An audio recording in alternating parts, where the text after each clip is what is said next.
Hello and welcome to another episode of the CG Garage. This is episode number 414 with our amazing guest, Alex Wang. He is a VFX supervisor and he's currently working on the HBO show Last of Us, which is very, very exciting.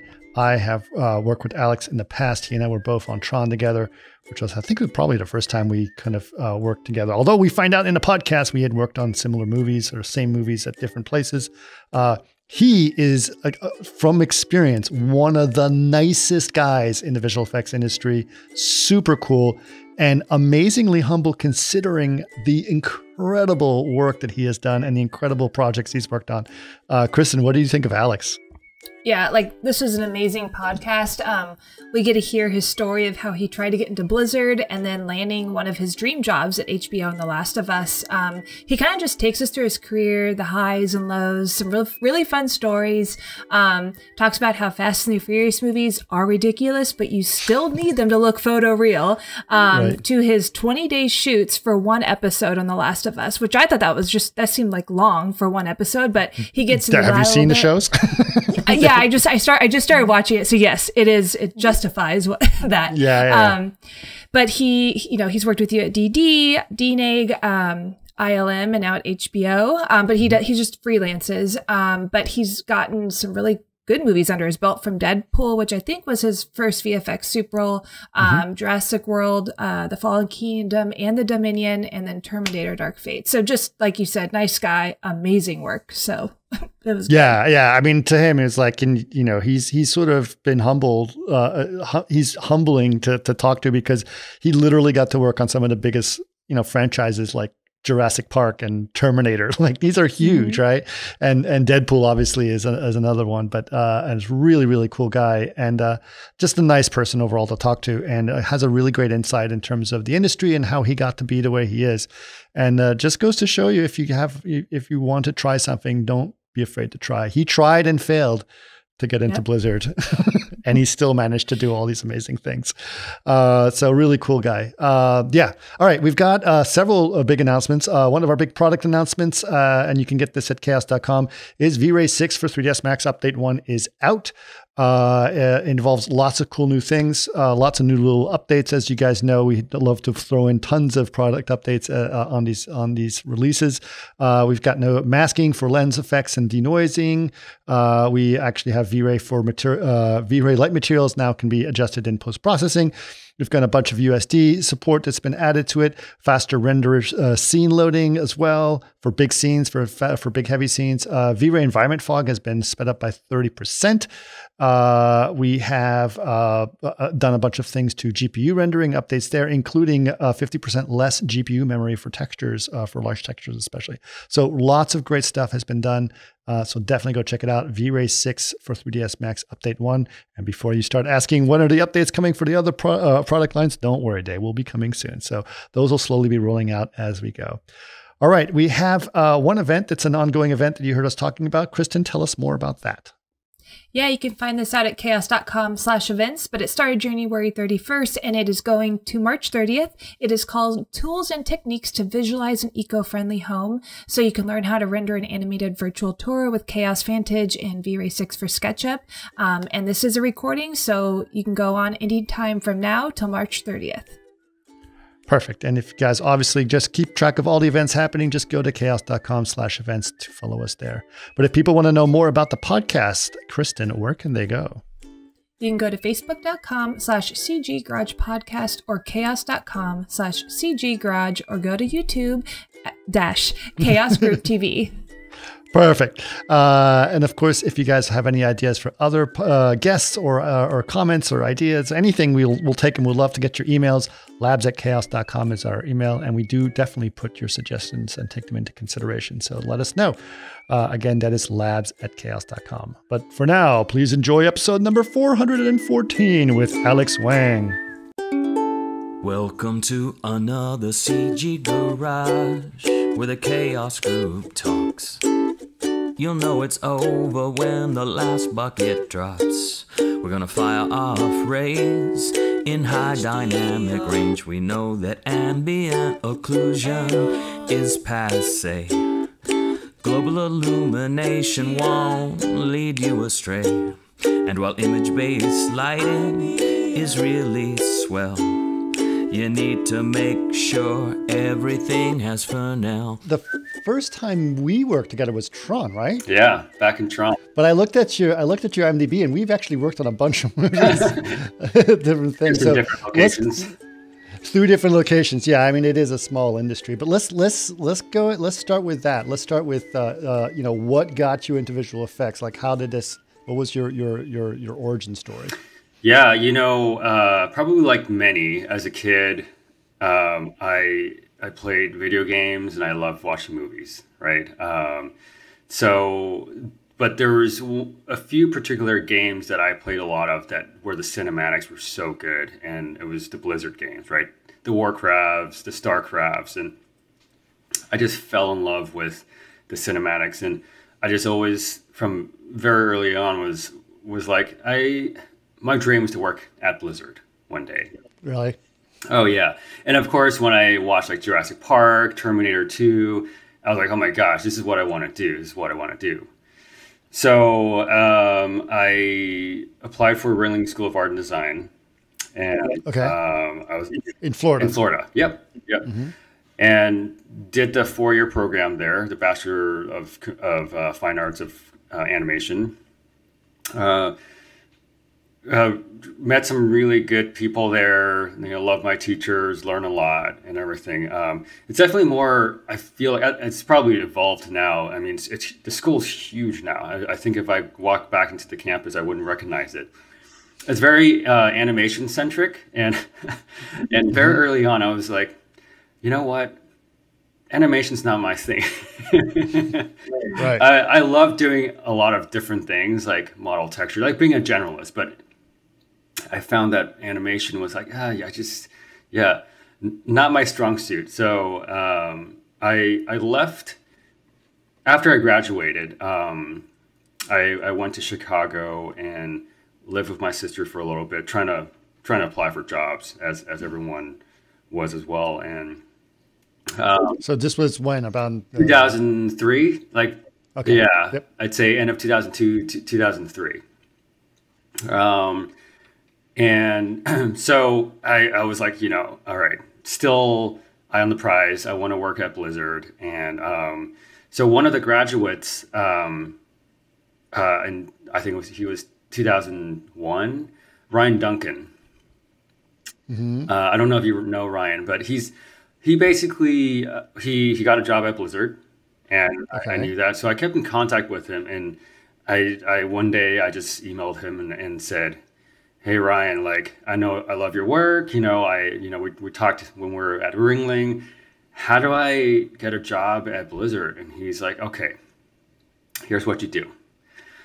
you gotta, you don't need a big fancy demo reel. You just need to impress them with really good skills that you have. And I said, okay, yeah, great.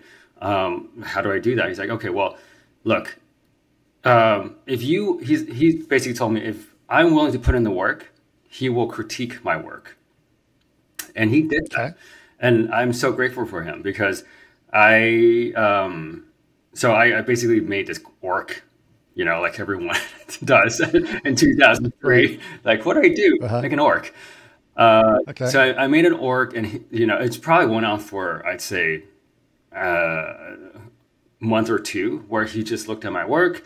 I made the changes. Basically, I think for him, he liked it because it was also honing his supervision skills to just, also just giving notes, right? Sure. So, and then after a while, he finally was like, okay, yeah, I think it's ready. I'll send this off to Blizzard recruiting and see what they say, and you might hear back.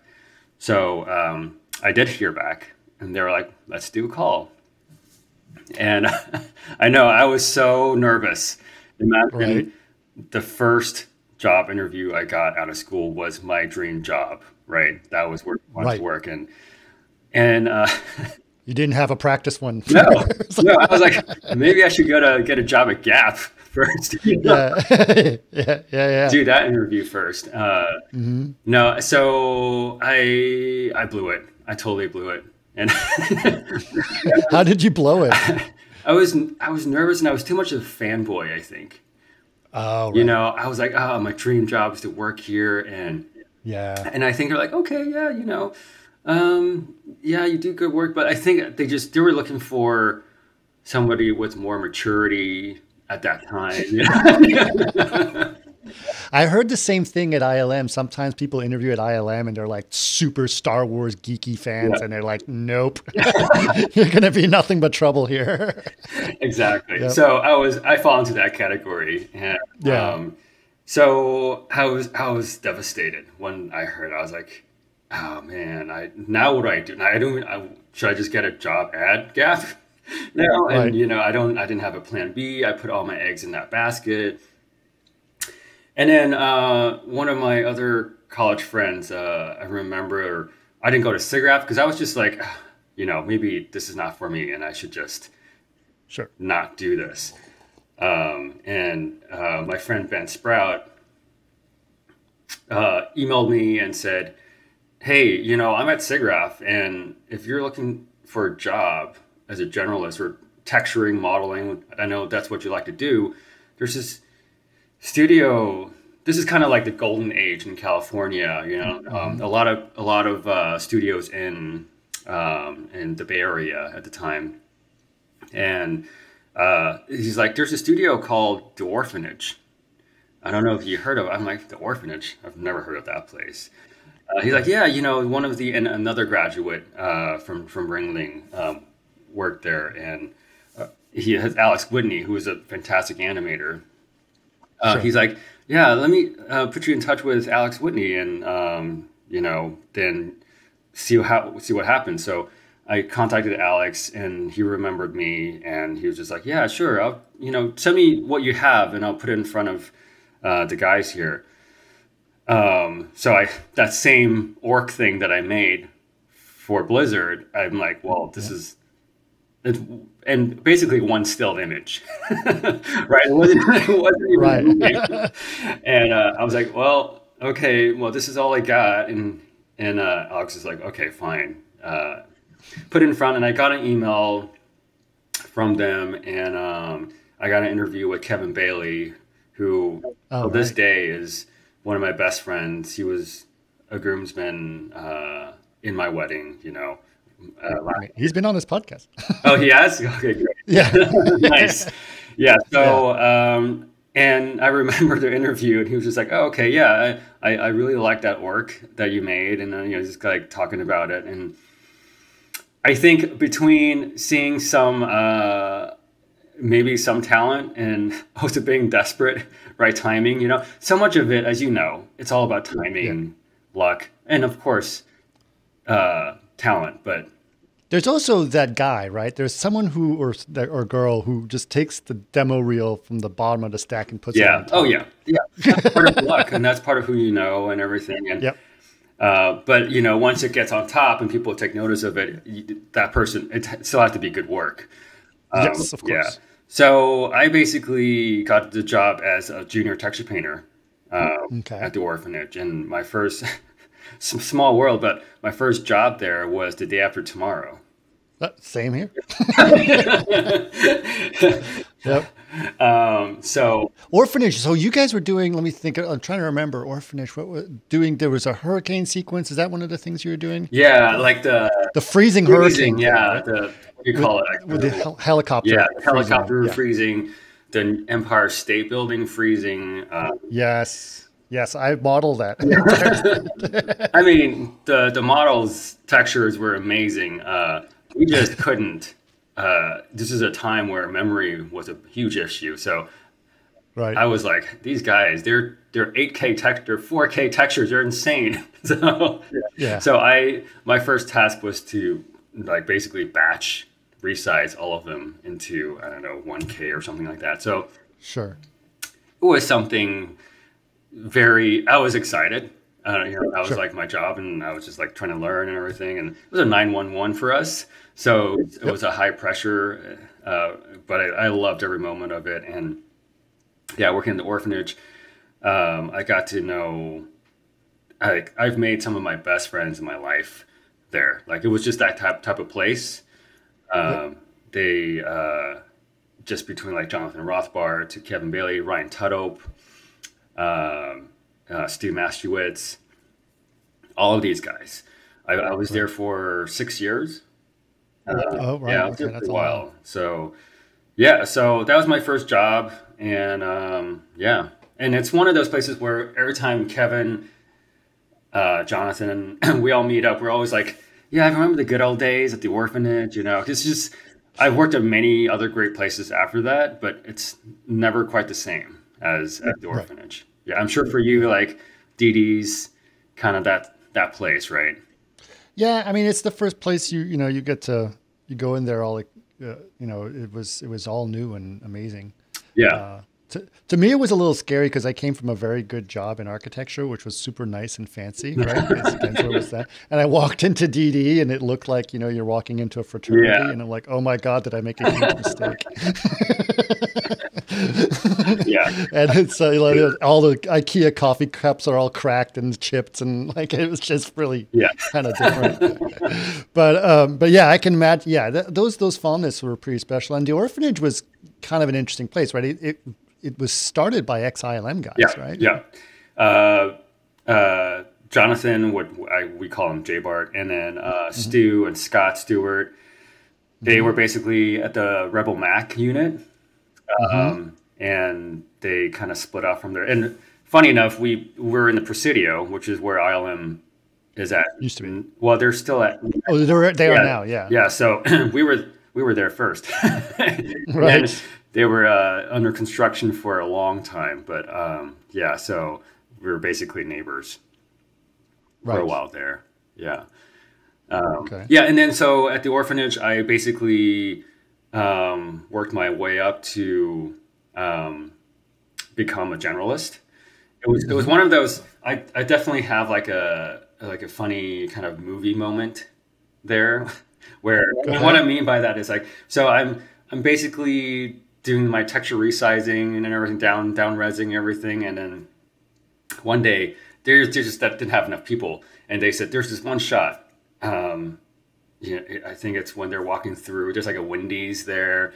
They're like, can you do something with this? Like, this is your shot. I'm like, oh my God, like this is daunting. Like, okay, so I just started to like put things together in Photoshop. It was basically I was in Photoshop messing around with it, just trying to create a look. And then they were like, okay, cool. I had rounds, and they're like, oh yeah, that looks pretty decent. Let's see what the VFX soup Ramo thinks. And so I was like, oh God, it's like my first shot. It was like, everyone remembers their first shot in dailies. So I submitted it. It was like this small crowded room. I was way in the back, and I just remember my shot comes up on the screen, and Ramo's like, that's the shot. That's the look we have to go for. I love that shot. Who did that shot? And literally everyone's just like looking around. And then it was like that moment where everyone just kind of turned back to me. I was like, I think I whimpered, mine. Yeah. Who is this guy? That was kind of the moment where I was like, wow, that was insane how that all kind of transpired. But so after that, I worked on such cool projects there. Sin City, the first one, working on that film with Stu and Ryan, just had a really nice look to it, and the amount of freedom that I can have just to sort of work up a shot was amazing, right? As somebody that was just starting out, so. Yeah, so that was kind of my story for the orphanage. Awesome. And so you said you were there for 6 years. What was your next stop after that? After that, I went to Image Movers Digital. Which is up north, still in the Bay Area. I kind of because I basically my career grew up. I grew up at the orphanage, right, and I loved it. Right. But I felt like we were using I wouldn't say I like we were using like Brazil, I think at the time, it was like a little bit Yep. of V-Ray, but Mentor, like we were using all of it. Right. And that was fun, but I was like, I kind of want to try a big studio for a little bit just to try out RenderMan to see what everything's about. I feel like I needed to take that next step and leap and sort of try that out. So I went to Image Movers. And were you still sort of generalist at this point, or were you sort I was of looked going at, into lighting more? looked at. Yeah, Looked I at. was part of it. Okay. So I went through as a look. That was more like modelers do modeling, and then because when I joined it, I think it was 70 people, but it grew to 500 people, maybe. Image movers. Image Movers Digital, yeah. Yeah. I just had out Jonathan Eggston. Oh yeah, yeah, Yeah. yeah. And I think love Sonia that. Bouchard was there Yeah, too. Who else? Yeah. yeah, exactly. Yeah, no, it was an all-star cast that went over there, and I really, again, I really enjoyed my experience there. I think I got what I wanted out of it, which was just work in a big company, um, be a part of a big pipeline, work with super talented people, work on cool projects. Um, And I'm assuming you're working on Christmas Carol, right? yeah, Christmas Carol, and then a little bit of uh, Mars Has yeah, Mars. yeah, exactly, yeah, yeah. And I think it's the same for a lot of people that is in visual effects. The sickening part of what we have, which is I started to miss visual effects. Right. I was like, like this stuff is cool, but it's not. I really like doing like photoreal things, and I like working with a plate. I just I don't know why, but there's just something in my visual effects DNA that I just wanted to do. Sure. So I actually was like and then when DD came about, when they were saying, "Hey, we my good friend who who I knew from the Orphanage, and I think briefly at Image Movers, Aaron Finger, he was a Okay. producer. Yeah, he was like, "Hey, I'm moving up to Vancouver to start DD's sort Yeah. of satellite studio there. We're looking for a lead look dev. I think you'd be great for this." Um, and I said, you know what? I could give the Bay Area a little break and just sort of I could do this one thing for like a year and come back. Been there ever since, Yeah, haven't you? yeah, yeah. It is. Yeah. It's home now. But Yeah. so I went up there and I obviously interviewed with Eric and very intimidating Yeah. interview. But I remember that interview, and I think he asked me a question of basically if I cared more about the technical aspect of something or artistic. And I said, "Oh, for sure, the artistic." And then he just kind of looked at me like, "Okay, all right." That's the right Yeah, answer. yeah. I'll never forget Yeah. that. Yeah, and then so I got the job, and It's interesting that you say that because that's such an Eric thing to say. And because I think he always saw the render man looked at people as too technical right, and not passionate about looking good. Right. And yeah, so that was one of the reasons he was sort of always pushing for people who had more generalist ideas because he always yeah, thought they were yeah, more artistic. and that's why he pushed for V-Ray as well. It was just because I think an artist can be an artist. It's more Hmm. user friendly. Like there's no, I guess in what we do sometimes there's no to say like, oh, I did this technical thing, but it doesn't look that great. There's you Right. don't get anything out of that. But if you're just being artistic and it looks great, and you have the software that allows you to do that, yeah, Right. I think that wins, right? So Yeah. yeah, Yeah. I know I mean, he and I have talked about you in the past, believe it or not. Hey, he's always had a huge amount of respect for you. And I think that was really cool. So, no, that's awesome. Yeah, no, we've become really good friends as well, and I saw him out here when I'm in LA right now. So oh, okay. yeah, I'm posting LA right now. But yeah, so again, another sort of supervisor of mine that I highly respected or respect and he is now a really good friend of mine, right? So, yeah, yeah, and then I moved up to Vancouver. Right. So we're on Tron. Yeah, we're Which is where you and I started to work together a lot more when we were doing that together. And it was interesting. It was my first. You were one of the people that I was, in Vancouver who I would communicate with quite a bit because we were especially towards the end, we had to coordinate a lot of stuff together to get it to look right. Yeah. Oh yeah, definitely. No, you were doing the recognizer stuff at the end, right? We did the scene. Yeah, exactly when the recognizer kind of comes down, and gets, I forgot it, Flynn? No, what's his name? The main. Yes. Yeah. So that whole sequence where he's in that town. Yes. Yeah. So that, and then there were some other ones, but that was the most memorable one that we did. Sure. And then of course at the end, we had the whole third act to kind of do in the span of like. Oh, right. And with the rectifier, with the giant. Yeah. Yeah, exactly. Yeah. That was a lot of work. It was a ton of work. I mean, it was basically all CG. Yeah. We were making and we didn't have much time left on the show. Yeah. It was again, a really fun project because I learned a lot, and, it definitely, my stress points definitely hit the peaks on that show, but sure. I think it was overall a really fun show. Awesome. So you stuck at DD for a while up there in Vancouver? Yeah, I did. I think 4 or 5 years. 4 years maybe. Yeah, just almost 5. I was there. So my first visual effects supervisor job was Deadpool. Oh, nice. Yeah. It's sort of, at that point it was a full circle because the overall supervisor was Jonathan Rothbart, who I knew really well from the Orphanage. And we had always talked about wanting to work together again, one way or the other.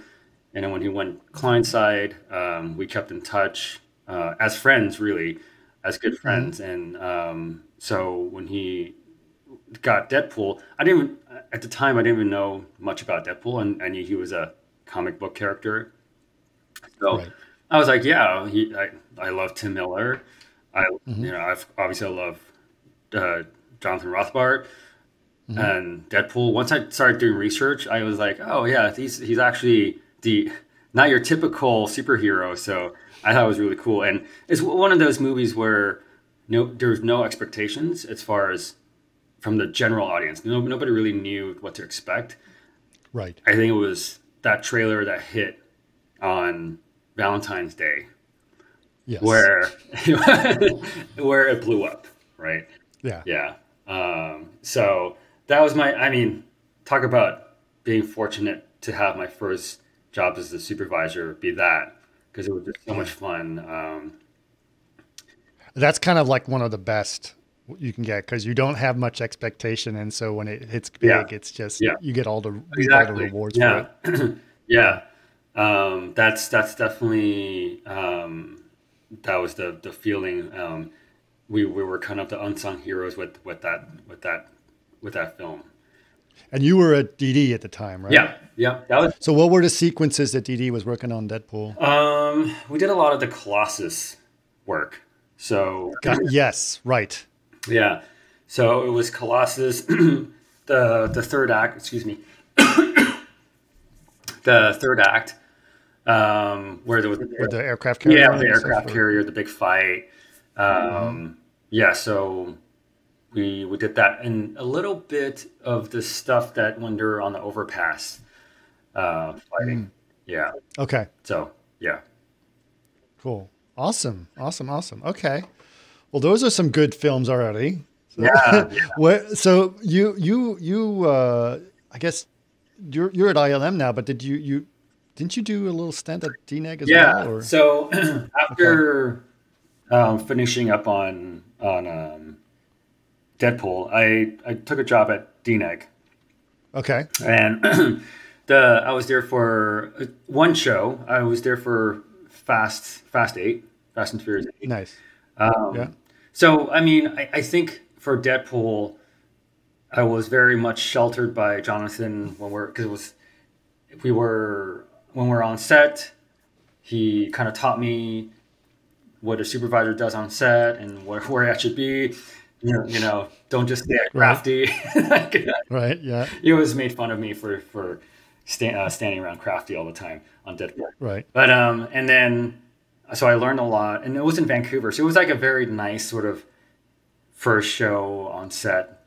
And then for Fast 8, I mean, it was definitely different, right? Because we shot in Cleveland for I want to say like 2 months or a month. I can't remember. It was a while. We were in Cleveland.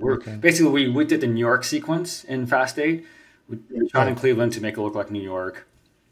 And then we spent like a few weeks in New York and to shoot some plates.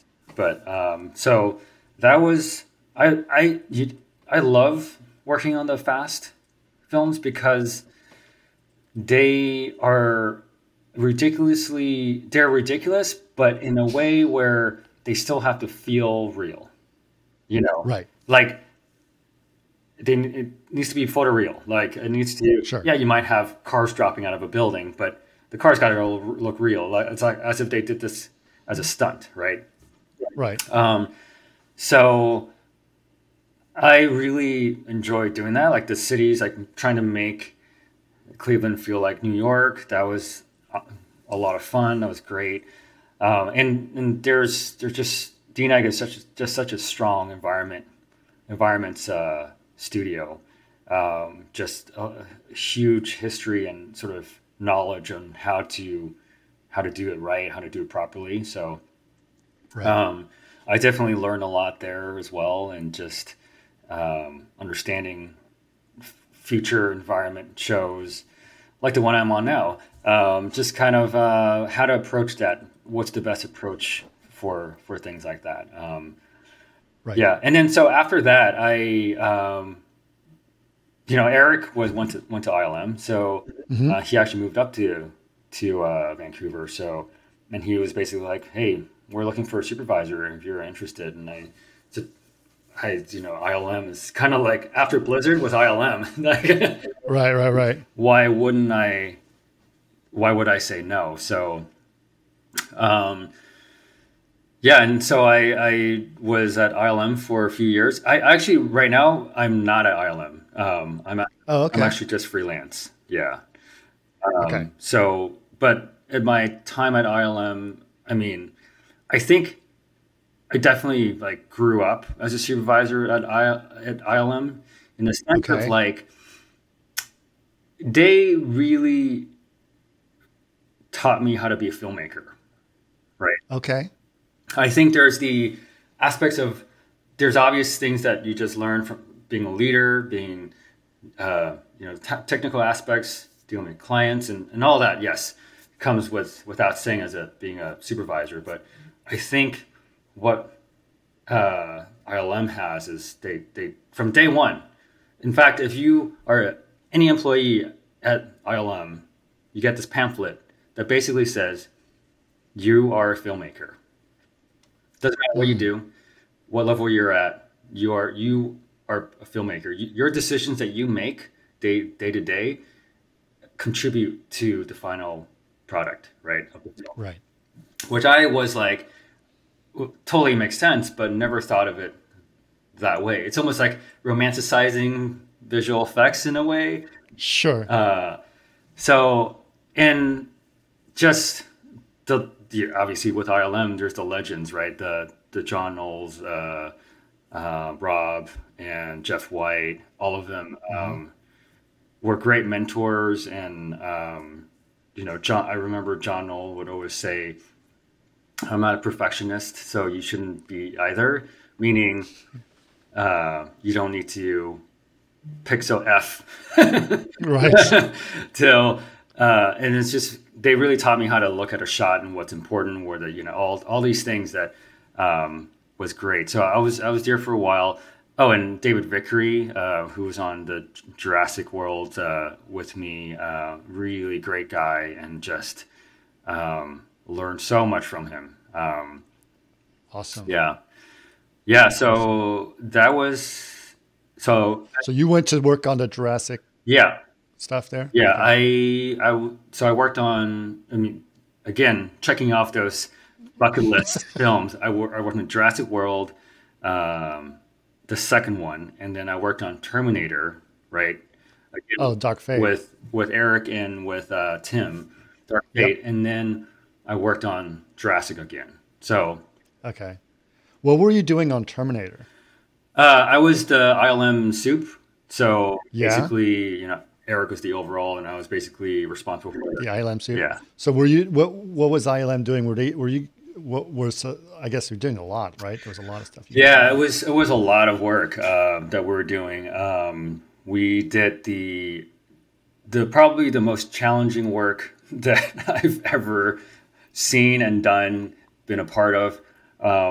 In the beginning of the film where Oh, the digital human? flashback, yeah, Yeah, that was amazing. yeah, that was I And feel, Eric gets very picky about that oh stuff. my god, yeah, and I feel like it's funny. I look at where I know you were mentioning like AI and everything. Yeah, Had we done that show a year later, I think the approach would have been so different, so different. right? You're absolutely right. Yeah. Yeah. So it would have been. But Eric, I mean, I think Eric had all that, all that knowledge that he had developed Mhm, from Benjamin Buttons and from Tron, mhm. that his eye was trained towards a certain way of doing things. But yeah, I think you're right.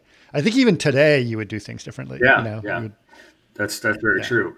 yeah. Yeah, we did that. We did the big sort of fight on and Dee Dee had some of that work too. I think the Dee Dee work was inside the C5 plane, but Oh, we had right. the exterior stuff. Gotcha. And then when they went into underwater and they had to fight, Sure. so yeah, we definitely did a lot on that show. Oh, wow. Yeah, Okay, cool. yeah, All right. So those are some big ones for for you. Jurassic, Terminator, Jurassic Park, Deadpool. That's huge, man. yeah. I That's know. amazing. You got to do that. I mean, how does it feel being a supervisor now? I mean, I love it. I really do. Like it's just great. Do you get to be on the box at all? Photoshop. Yeah, Photoshop. Okay. I've definitely fine-tuned my Photoshop skills, but Right. no, not really. Yeah, I couldn't do much to save my life, to be honest. But I rely on the very talented and technical uh, artists that surround me. Right. Yeah, but yeah, I basically do a little. I have Maya. I have Nuke. If I need to get in Right. there, I do. But mostly, it's just faster with Photoshop to Yeah. Just marking up things in a certain yeah, and way. just doing style frames that way. Hmm. Yeah, yeah, That's awesome. That's awesome. Okay. Well, that's pretty cool. So I know you got a new thing that I've been seeing you post a lot on LinkedIn, which is awesome. So you've been doing Last of Us, right? yeah. So tell me little bit about that. How did you get involved with that, and how's it working on episodic? All the right questions.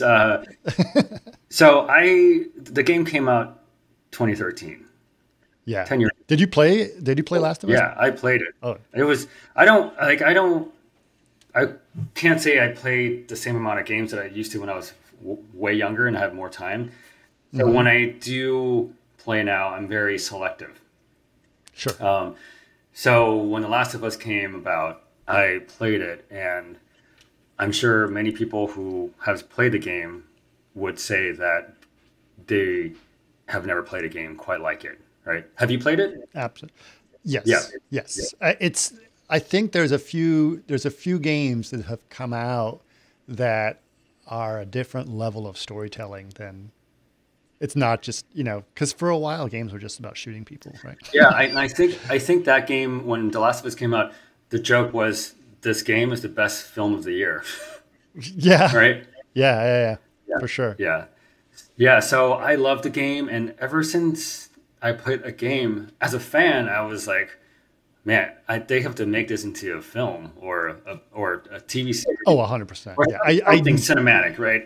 yeah. Because they were. I mean, we were already seeing lots of video games turned into movies before, but this one is the most obvious that you could think of.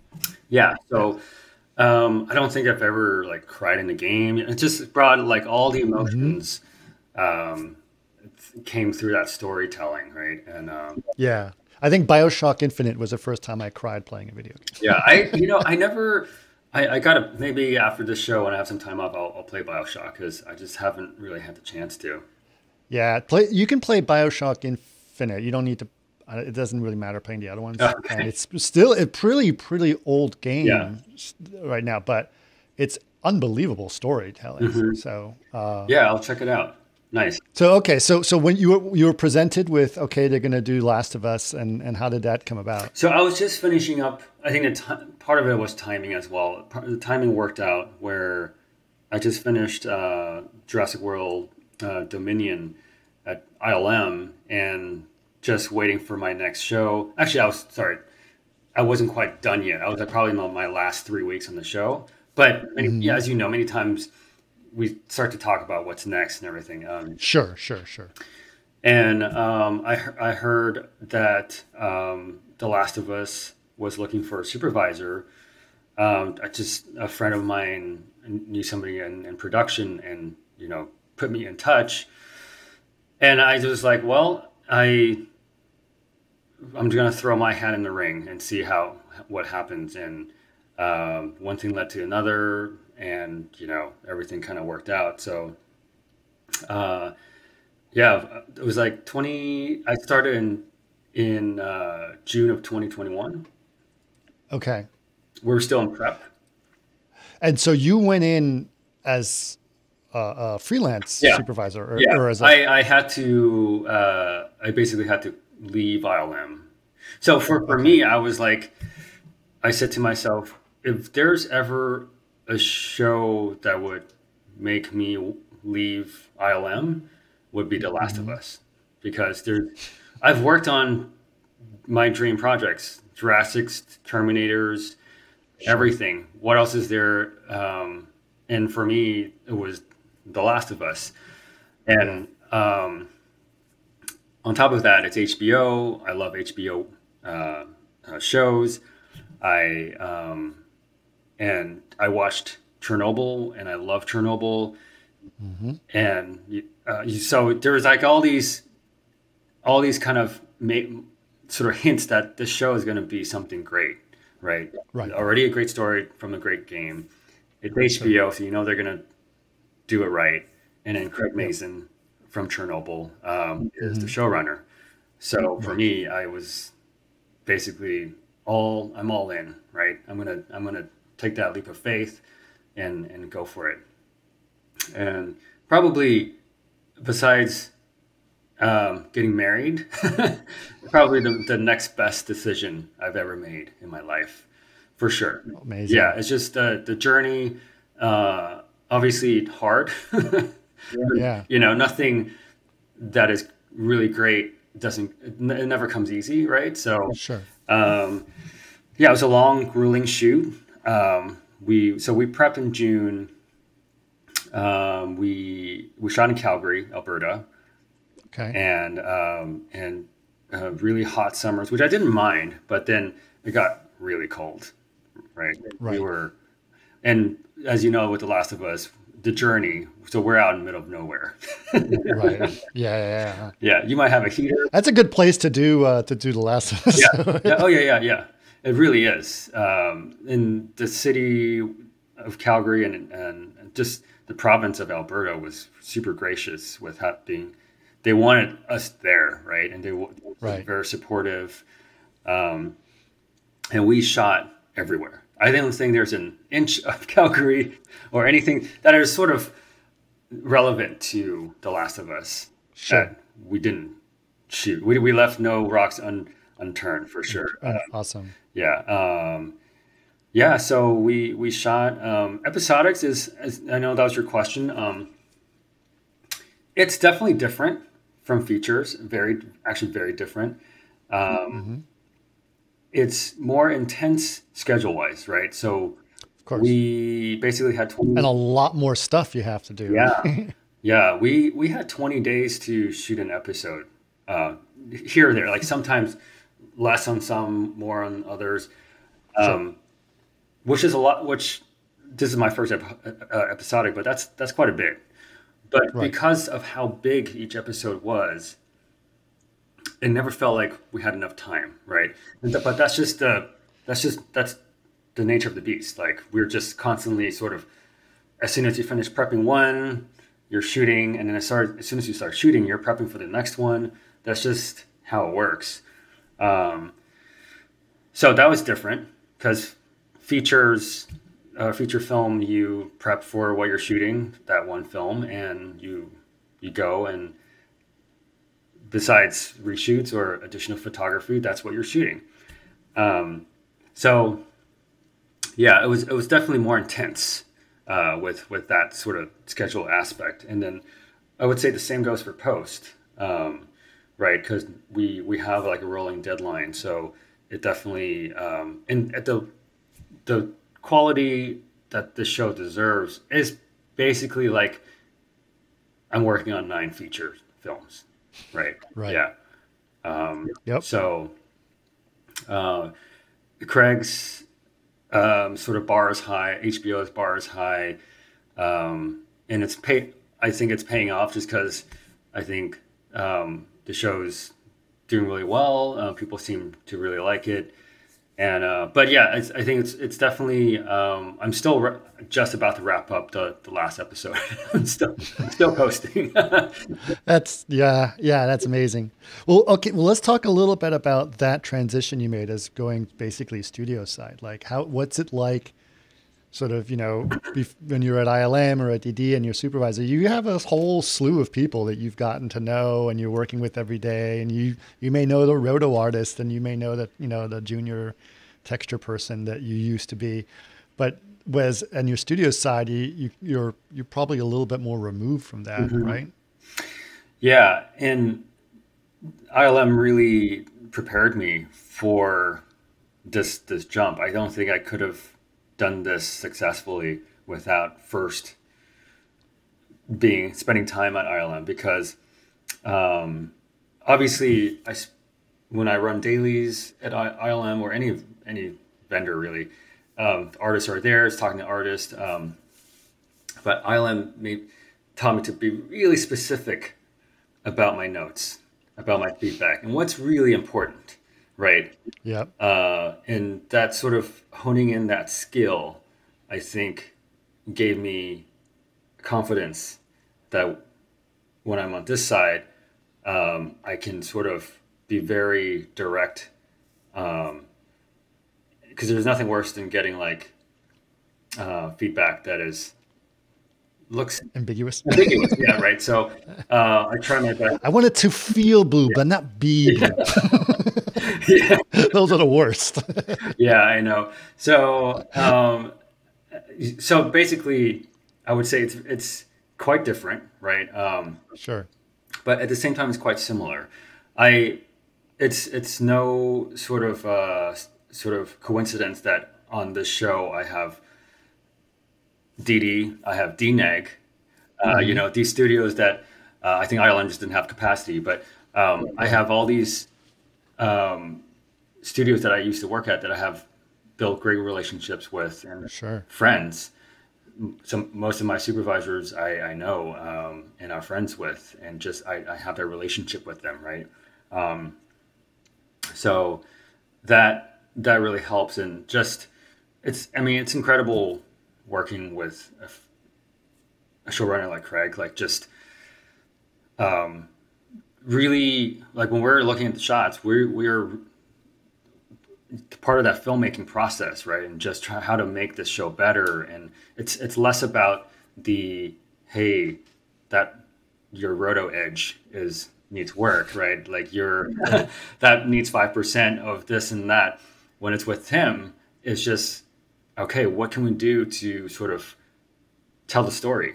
And right. And so that aspect of it I love, right? Right. in many ways, it brought something out of me that I didn't even know I had, to be quite honest. So it's kind of pushed me and brought the best out of me. Yeah, Yeah. for sure. I can totally see that, and I think you're absolutely the right person. You've always been very good at communicating. I know that from working with you, and very good at saying, what we need to do to solve a problem. And you've never had any egos about anything, which I also appreciate, which is really cool.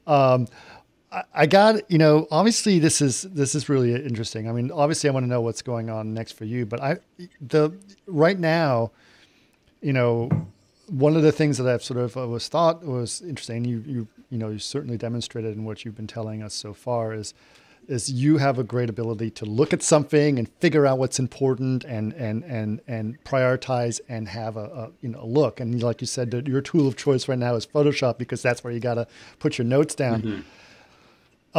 The world of AI obviously has been taking everything by storm, and there's a lot of people who are worried as what is this going to do to my job, or what's this going to have an effect on what I do. I have a feeling that, what you are doing is the one job that's going to be hard to replace. Yeah. Yeah. Because you're going to have to tell the AI what to do. What are your thoughts on first of all, these new tools and out there, and how it's going to change what you do, or even if it's the right thing to do or to use? Right. It's pretty impressive what they can do.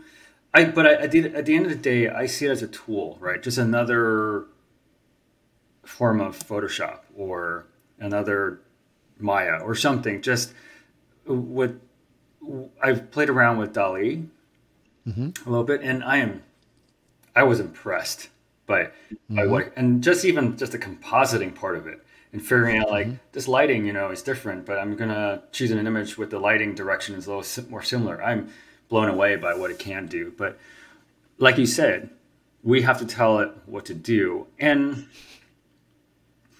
I don't know, I think it's a tricky one, where I feel like so much of what makes us humans, and we always say like, feels like this, feels like that. And so a lot of it's about feeling and emotions, that I don't see AI being able to create that right emotion for that moment that you're trying to, yes. So for visuals, and especially things like sound,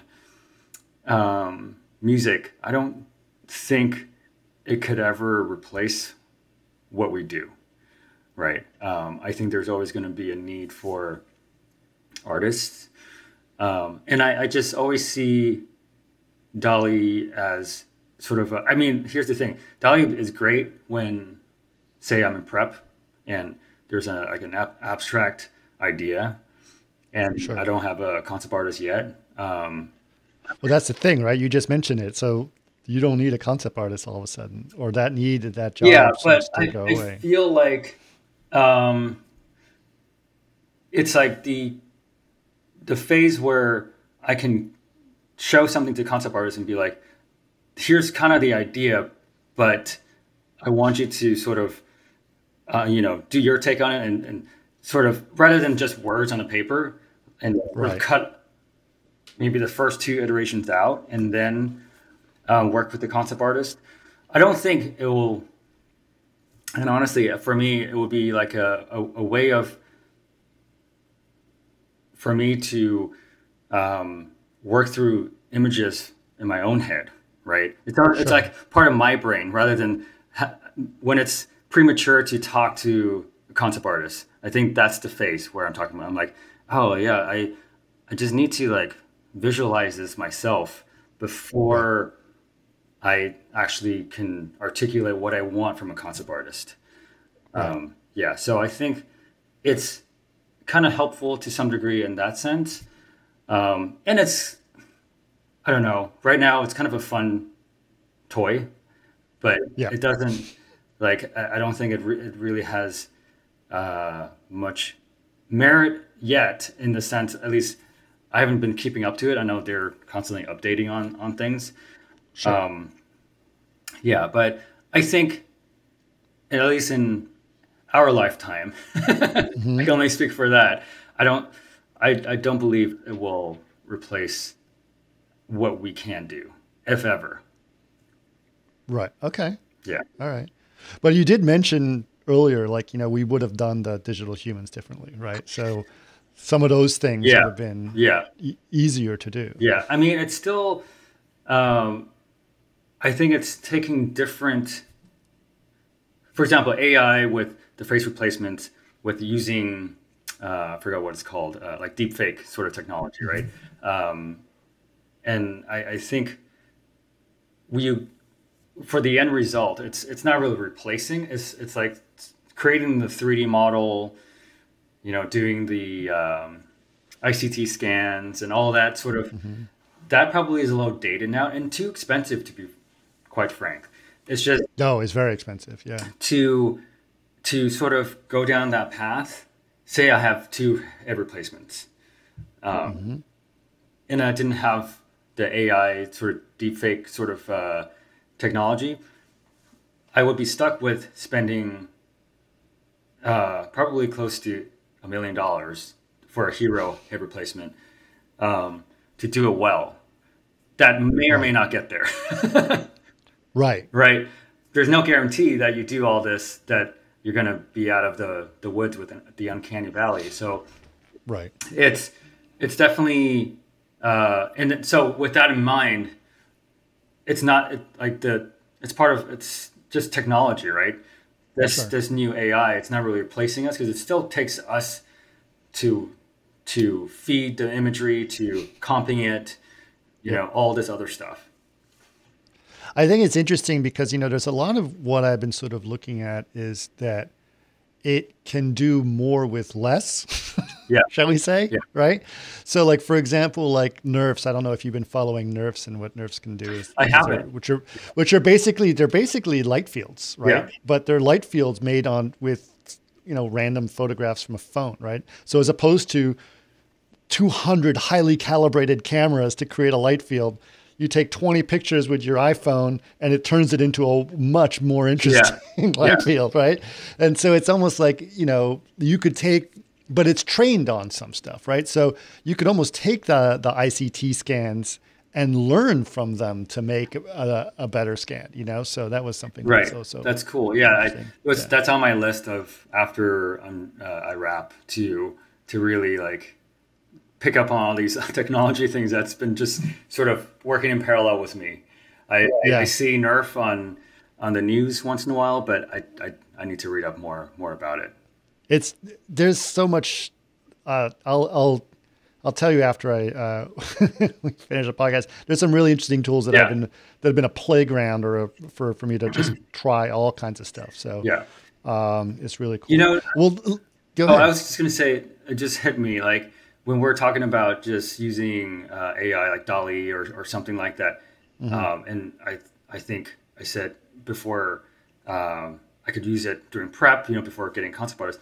It's essentially a replacement for me, in my mind, me doing Google search or images, right? Yes. It's like a more advanced version of that. It's like doing doing a rough composition. Yeah. So it's just like collage of different things, ideas that, whereas I would have searched for it anyways, or tried to spend a lot more time finding. Yeah, you're absolutely right. I mean, I remember when we would get early stages of any movie, and you know this just as much as anyone else, but just for the audience, it's like we go into a conference room and there's just tons of reference pictures, you know, like this dog and this thing and that thing. And so you have all this reference that you use to build your own thing after that. Exactly. So I can see exactly what you mean by that. Yeah. There's but okay, so you're right now finishing post on the last episode of The Last of Us. So I'm very excited about seeing that when it comes out, and really good to see that. Do you know what's next for you? Not officially. I'll obviously take a break. There's obviously season 2 that was announced. Yep. I would love to do that, but nothing is sort of. They're in the very early stages of that. Sure. Yeah. So right now, I think for me, what's right ahead of me is taking just a little bit of time off. I've been on this show for a year and a half. Like June would be 2 years. So okay. Yeah, and it's been nonstop, literally nonstop. That's awesome. That's awesome. Well, I know it's very exciting to do that. And, honestly, it was really cool. When I started seeing you post a bunch of stuff on LinkedIn about Last of Us, like that's, I really should have Alex on. I've wanted to have you on for a while, but every now and then I get reminders like, oh, well, he's got some cool stuff he's working on. So this is good timing and we should make that happen. No, yeah, it's an honor. Like I listen to a lot of great, talented people that I look up to friends. So it's, I always had a dream, Chris, that one day you'd ask me. Really? I kind of did. I was like, oh, it'd be fun to do this one day, for the right awesome. reason. Well, I'm glad we got to do it, man. It's been a long time waiting, and now I'm a little more seasoned as a podcaster. Yeah. You'd be happy you didn't do it in the first 50 episodes. Yeah. I used to interrupt people all the time. It was terrible. Well, awesome. Thank you so much, Alex, for doing this. I'm very excited. It's incredible to see your career and where it's gone. And I'm really excited to do that. You were talking about Blizzard earlier, and I remember very early part in my career as well. I remember watching one of the cinematics, and I think it was either for Diablo or Warcraft. I don't remember, but it had this amazing shot of a crow on top of a body. Oh yeah. Do you remember that? Yeah. Oh yeah, I do. I think it was Diablo. I think it was Diablo. It was John Chalfant was the guy who did that. Wow. Who I got to meet later, and I was like, I remember that exact shot with the crow in the eye. Oh, it was just amazing. Yeah, their way of storytelling through the cinematics team was, the games were great. I love the games anyways, but when it cut to one of the cutscenes, it was like watching a film. Like it's just so cinematic, and this is like the 90s, right? Yeah. Yeah. Yeah, it was the 90s for sure. So it's awesome. I did reminisce about that. I was like, oh man, those were cool memories for sure. Yeah. That's cool. All right. Well, Alex, thank you so much for doing this. It's been great. Thank you. It's been fun. Thank you very much.